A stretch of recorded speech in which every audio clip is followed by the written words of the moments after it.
Sir ನೆನ್ನೆ 2 ಘಟನೆ ನಡೆದಿದೆ ಮಾಗಡಿಯಲ್ಲಿ, ಅದ್ರ ವಿಚಾರ ದುರದೃಷ್ಟಕರವಾದ ಘಟನೆ. ಈ ನ್ಯೂ ಇಯರ್ ಮಾಡೋದನ್ನು ಸ್ವಲ್ಪ ಬ್ಯಾನ್ ಮಾಡಬೇಕು. ಕುಡಿದ್ಬಿಟ್ಟು ಈ ಸ್ವೇಚ್ಛಾ ಇಚ್ಛೆ ಅವ್ರವ್ರು ಇಷ್ಟ ಬಂದಂಗೆಲ್ಲ ಮಾಡ್ತಾರಲ್ಲ, ಇದನ್ನು ಬ್ಯಾನ್ ಮಾಡಬೇಕು. ಇದಕ್ಕೆ ಯಾರು ಅದನ್ನು ಮಾಡವ್ರೆ ಅದ್ರ ಅನುಭವಿಸ್ತಾರೆ ಅಷ್ಟೇ, ಪ್ರತಿಫಲ ಉಣ್ತಾರೆ ಅಷ್ಟೇ. ಅದಕ್ಕೆ ನಾವ್ಯಾರು ಕೂಡ ಹೊಡೆ ಆಗ್ಲಿಕ್ಕೆ ಸಾಧ್ಯ ಇಲ್ಲ. ಯಾವ್ಯಾವ ಹೆಣ್ಮಕ್ಳುಗಳು ಇನ್ನೊಂದು ಅವು ನಿರ್ಭೀತಿಯಿಂದ ಓಡಾಡೋಕ್ಕಾಗಲ್ಲ ಅಂತಂದ್ರೆ ಅರ್ಥ ಏನ್ರಿ ನಮ್ಮ ಕ್ಷೇತ್ರದಲ್ಲಿ? ಸರ್ ಎಲ್ಲಿಂದನೋ ಬಂದು ಈ ತರ ಪಾರ್ಟಿ ಮಾಡಿ ಅದನ್ನ ತನಿಖೆ ನಡೀತಾವ್ರೆ. ಈಗ ಅದೆಲ್ಲ ಯಾಕೆ ಕರೆದಿದ್ರು ಅಲ್ಲಿ ಹೊರಗಡೆಯಿಂದ, ಅದು ಯಾವಾಗಲೂ ನನಗೆ ಗೊತ್ತಿರೋ ಪ್ರಕಾರ ವಾರಕ್ಕೊಂದ್ಸರಿ ಅಲ್ಲಿ ಮಾಡ್ತಾರೆ ಪಾರ್ಟಿ ಅಂತ ಗೊತ್ತಾಯ್ತು ನನಗೆ. ಯಾಕೆ ಪೊಲೀಸ್ನವ್ರು ಅದಕ್ಕೆ ಕ್ರಮ ತಗೊಂಡಿಲ್ಲ ಅದೆಲ್ಲ ನೆನ್ನೆ ಮಾತಾಡಿದ್ದೀನಿ ಅಧಿಕಾರಿಗಳ ಹತ್ರ.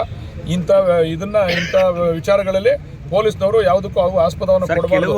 ತಾಲೂಕಿನಲ್ಲಿ ಅನಧಿಕೃತವಾಗಿ ರೆಸಾರ್ಟ್ ಎಲ್ಲ ಇದೆ ಸರ್, ರೆಸಾರ್ಟ್ಗಳು ನಡೀತಾ ಇದೆ ಸರ್, ಇದ್ರ ಬಗ್ಗೆ ಅಲ್ಲಿ ಹೊಸ ವರ್ಷದ ಪಾರ್ಟಿ ಒಂದಕ್ಕೆ ನಾವು ಫ್ರೀ ಬಿಟ್ಟಿದ್ದೀವಿ. ಇನ್ ಮುಂದೆ ಹಂಗೆಲ್ಲ ಮಾಡಿದ್ರೆ ಎತ್ತಕಂಬರ ಕೇಳಿದೀವಿ. ಅನಧಿಕೃತ ರೌಂಡ್ ಹಾಕ್ಸಕ್ ಇದ್ ಮಾಡಿ ಸರ್, ರಾತ್ರಿ ಹೊತ್ತು ಮಾಡ್ತೀವಿ.